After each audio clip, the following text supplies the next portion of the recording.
Well guys, I'm doing an install video of a new microwave right here. GE just came in from Amazon. It's pretty amazing how these things just come in, right? You order it, you go to the stores nowadays, you go to Home Depot, you go Sears, Lowe's, they don't have anything in stock. You know? It's like if you want the one model they might have in stock and you need it, like a microwave's nice to have. Most of us depend on those nowadays. It'd be just the same as if my range went out. We need it, just like my refrigerator. Kind of need it. Dishwasher you could live without for a few months, you know. You could take your time. I know a lot of people would say, well, it's a necessity. I need my dishwasher. But come on, you could do it by hand. So we're going to uninstall that bad boy. Which all you do for a microwave is really not that hard. I helped a friend out once because he didn't know what to do. But pretty much all you do is go above the microwave. And I'll have to move stuff out of here, but there's a plug. And then there's screws down through the top of this, if I can find them. These are probably sitting on it, but anyways, there's screws that go up, and you undo the screws.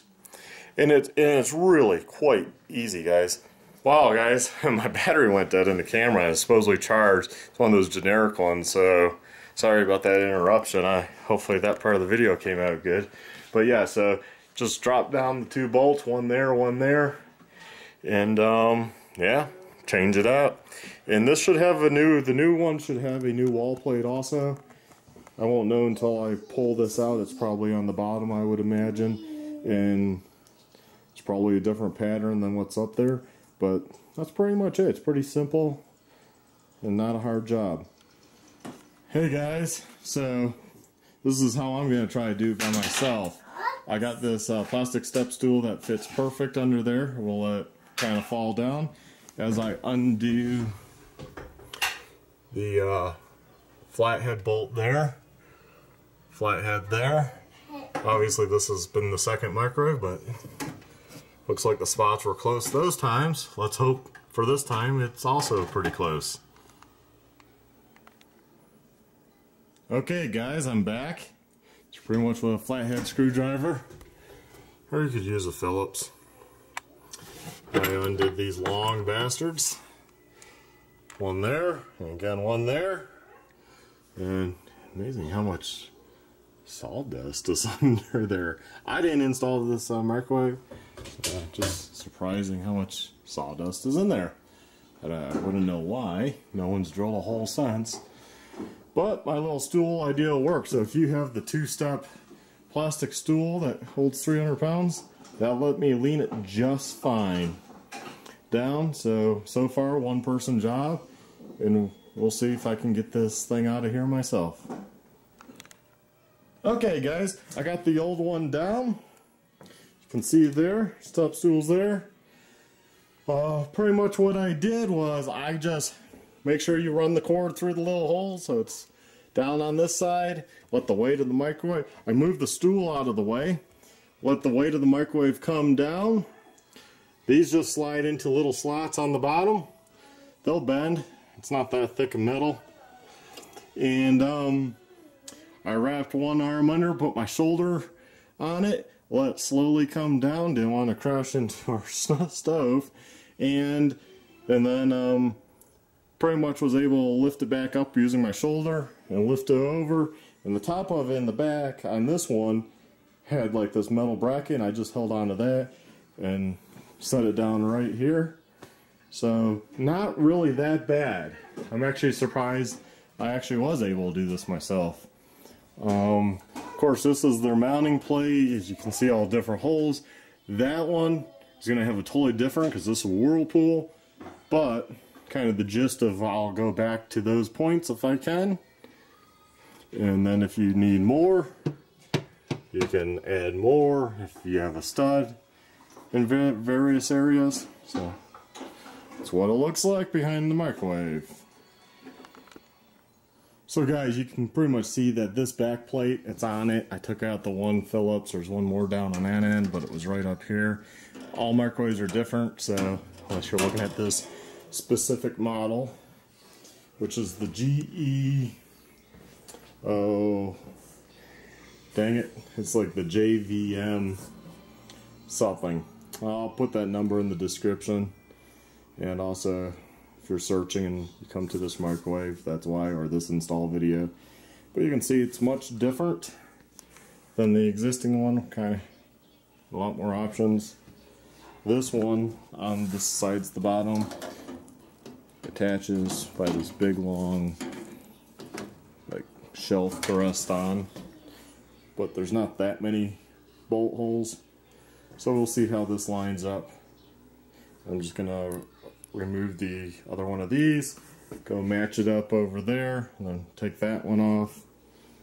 And yeah, get ready to put this back bracket on to hold up the microwave. So guys, pretty much you take your, this is at least how I'm going to do it. I'm going to take this, usually they give you templates and stuff. Line up which ones look best for the mounting points there. Make sure that top's not above the cabinet. And I think those bottom holes will work just fine.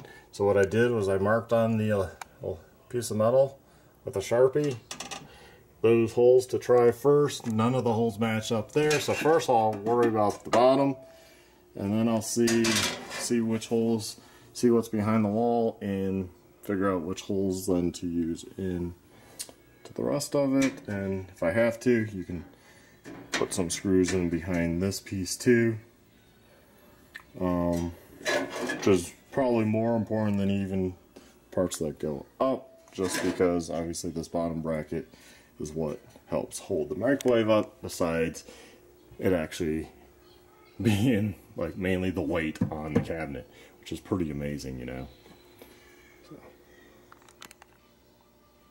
Okay guys, I would highly recommend looking at the manual of whatever microwave you get. And in this instance, you know, mine's kind of like this U-shaped bracket.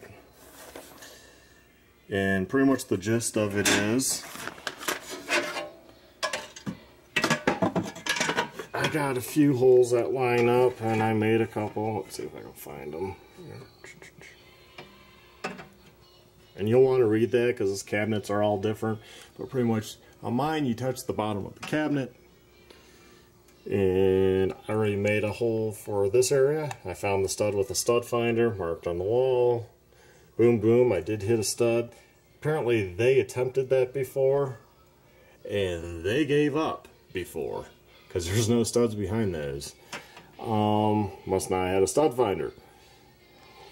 They just used 4 of these guys.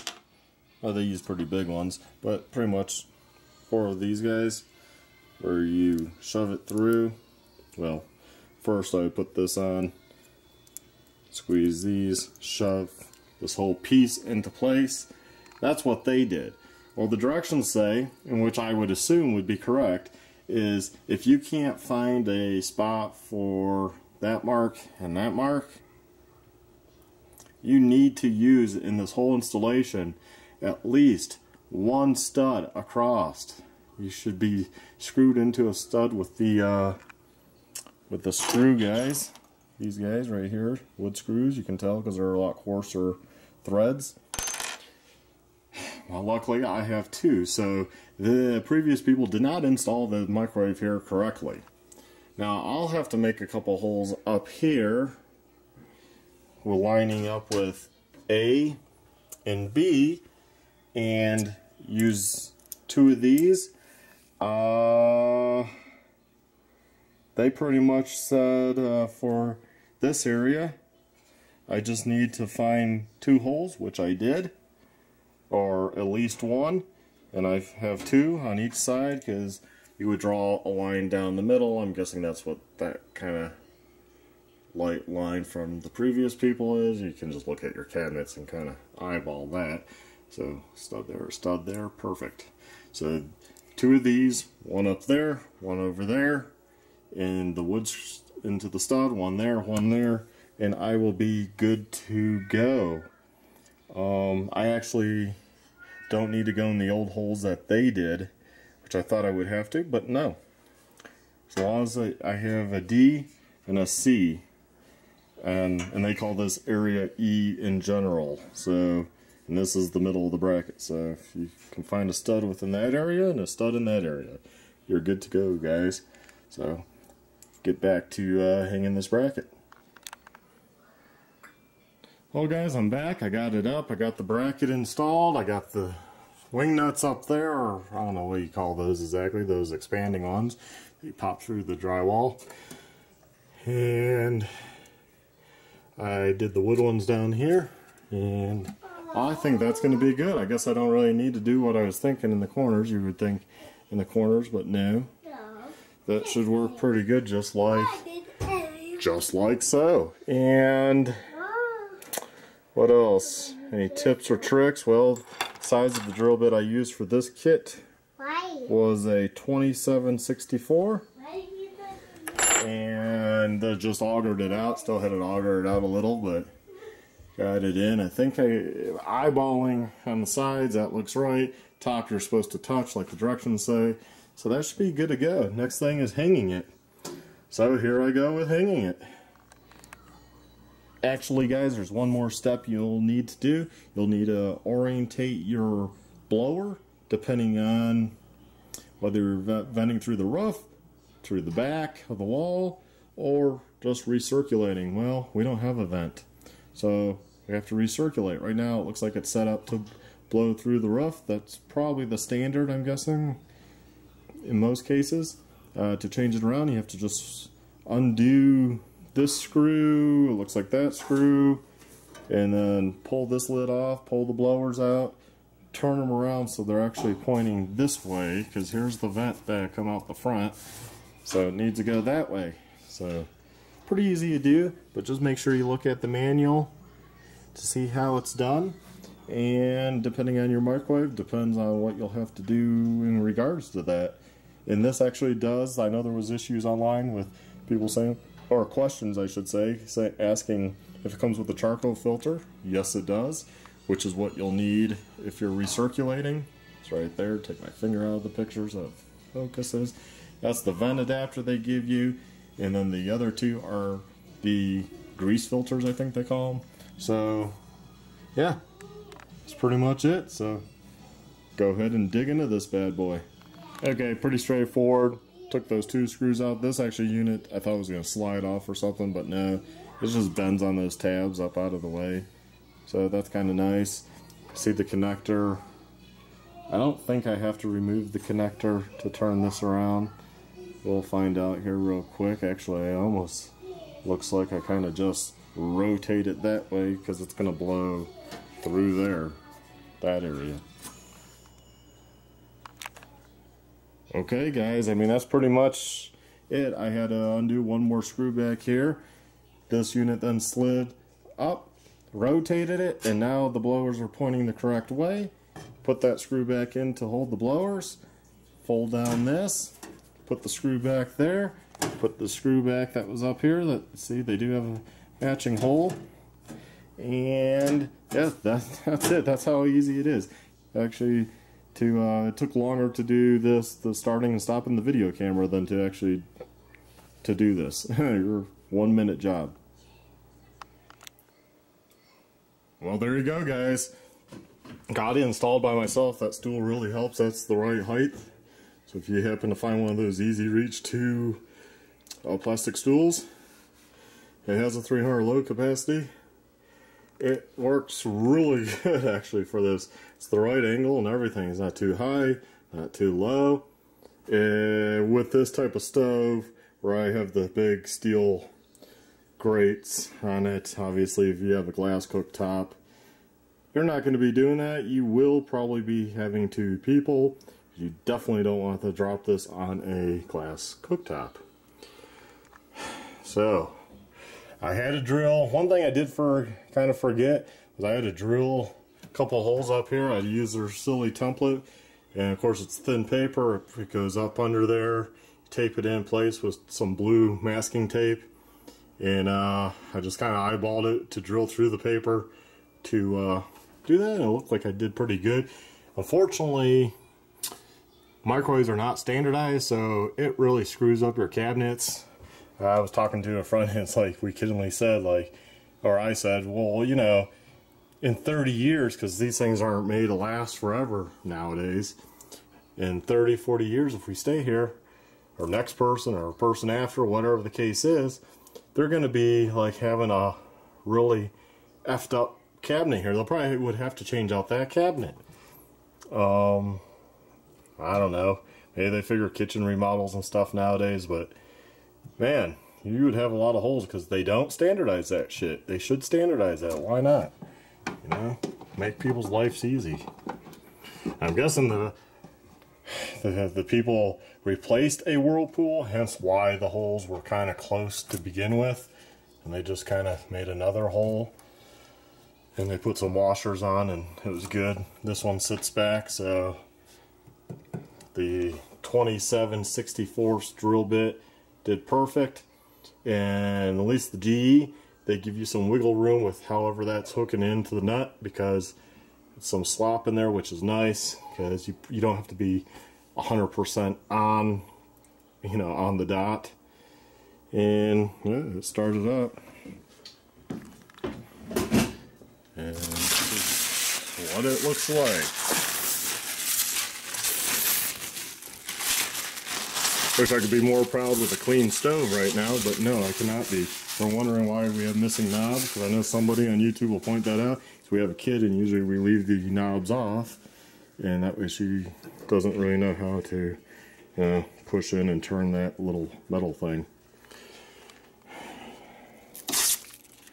And then there's a piece of plastic right there, which I'll have to do without. But, and they wrap this thing really well. So this is pretty good. I'll have to finish doing it, test it out. The warranty card, I'm sure I can do that online. Chip, looks like I can. And this is the, if you're wondering, JVM7195DF1BB. Serial number, manufacturing date 2015, good to go. 1 year limited warranty. Fan. And my daughter's calling me, so I will get going. Guys, please like, subscribe, and check out my other videos. And don't be afraid to check out your own, or install your own microwave. It's not that hard. It does, I would say, take 2 people with most cooktops, and to be careful. So have your wife help you if you can, or a friend. But anyways, take care, guys, and I hope this helps somebody out.